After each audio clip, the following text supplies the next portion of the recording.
Halo pecinta catur, yang jadi pertanyaan pada pertemuan hari ini, bagaimana ketika dua pemain kuat bertemu, juara dunia Ding Liren menghadapi nomor satu dunia Magnus Carlsen. Kita langsung menyaksikan bagaimana permainannya. Ding Liren mengawali langkah dengan C4, memilih pembukaan Inggris. Biasanya juga direspon dengan pion ke E5, tetapi G6 dipersiapkan oleh Magnus Carlsen mempersiapkan fianchetto. Ini adalah Great Snake Variation. Pion ke D4, lalu kuda ke F6, kuda ke F3, gajah ke G7, E3, dan rokade, sehingga setup di papan bertransform menjadi King's Indian Defense normal variation.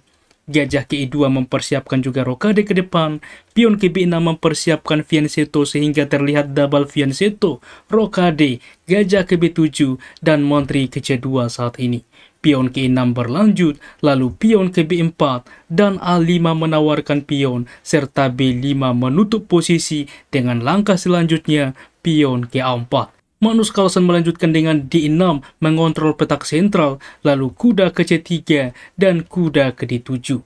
Gajah ke A3 berlanjut, di mana ke depan untuk mengapin pion, lalu mengaktifkan juga benteng secara tidak langsung mengancam menteri. Benteng ke E8 menghindari pinan ke depan sehingga pion dapat melaju. Benteng ke D1 fokus rencana, di dalam pos ini mengambil alih juga diagonal ini, seperti memainkan gajah ke F8 adalah sebuah pilihan. Namun Magnus Carlsen memilih dengan menteri ke E7 melepaskan juga ancaman dari benteng, dan benteng juga langsung kembali mengancam menteri. Sebelumnya ada sebuah opsi yang menarik yang bisa dimainkan Ding Liren di dalam pos ini.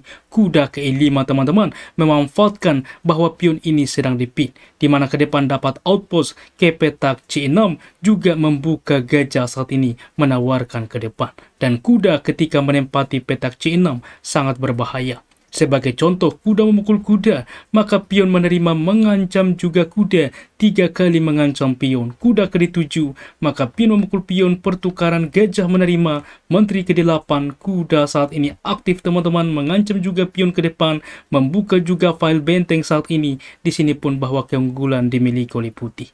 Dan kita kembali teman-teman di dalam pos ini, lebih dipilih tentunya dengan benteng ke E1, maka E5 saat ini pertukaran terjadi, kuda menerima, menawarkan kuda, ditolak kuda juga ke sentral terlebih dahulu mengancam menteri, gajah memukul kuda, pertukaran kuda memukul kuda skak, gajah menerima, lalu menteri ke D8 saat ini, di mana ke depan mensupport juga pion ketika putih punya ancaman menguasai file C.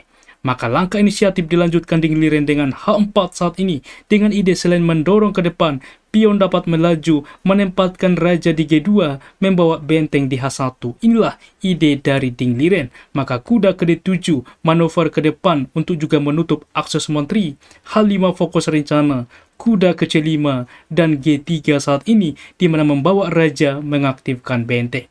Maka menteri ke F6 mengancam gajah, raja ke G2 mensupport juga gajah, sekaligus membuka juga akses benteng. Menteri ke C3 menawarkan endgame, disepakati oleh Ding Liren, pertukaran, dan benteng ke H1. Berlanjut dengan raja ke G7, lalu benteng ke C1 mengancam gajah. Gajah ke E5, memukul pion membuka file H, sebuah pilihan, tetapi H6 skak saat ini, raja berpindah, dan benteng ke C4, manuver ke depan, mungkin untuk menumpuk, juga mensupport pion-pion di baris keempat. Benteng ke E7 menumpuk benteng ke depan, gajah ke C1 lagi-lagi mendorong ke depan membuka juga akses gajah. Benteng ke E8 fokus rencana, E4 juga fokus rencana dari Ding Liren. Gajah ke F6 tentunya mencegah gajah ke depan di petak G5. Di sini juga membuka tentunya ancaman terhadap sentral. Gajah ke E3 mengancam juga kuda teman-teman. Di sini raja ke G8. Apa yang terjadi misalkan kuda menerima pion ini? Maka yang terjadi meninggalkan juga pion teman-teman. Terlebih dahulu gajah juga memukul kuda, pertukaran, maka menerima pion. Inilah posisi yang terjadi. Akar pion ini menjadi lemah, ancaman terhadap gajah ke depan, mempersiapkan untuk promosi pion. Oleh sebab itulah Magnus Carlsen tidak merespon menerima pion, melainkan raja menghindar ke G8, maka benteng ke D1, raja juga berpindah. Kita lihat teman-teman, bagaimana Magnus Carlsen saat ini melakukan repetition. Ia mengundang juga langkah pengulangan, dan kita lihat bagaimana juga Ding Liren mencoba mengambil ruang teman-teman. Ia juga mereposisi gajah untuk mendorong ke depan, dan kita lihat Magnus Carlsen hanya mengembalikan raja berpindah ke F8 dan juga ke G8. Dan kita akan melihat teman-teman bagaimana juga saat ini menambah increment tentunya. Waktu juga sudah mulai krisis sehingga saat ini pion betul saja melaju. Gajah saat ini mereposisi diri dan Magnus Carlsen hanya menunggu teman-teman. Membuat juga Ding Liren kena mental tentunya karena berpindah ke F8 dan juga ke G8 yang dimainkan oleh Magnus Carlsen. Dan saat ini gajah ke H8, gajah ke C2 dan F5 dilanjutkan membongkar posisi.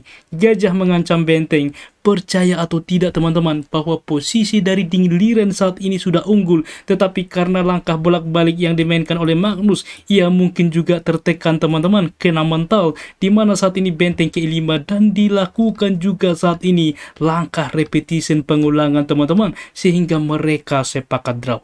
Dan sangat menarik untuk kita ulas seperti ini. Mengapa di dalam posisi bahwa posisi dari Ding Liren sudah unggul, ketika di dalam posisi yang bisa dimainkan ialah pion menerima pion teman-teman.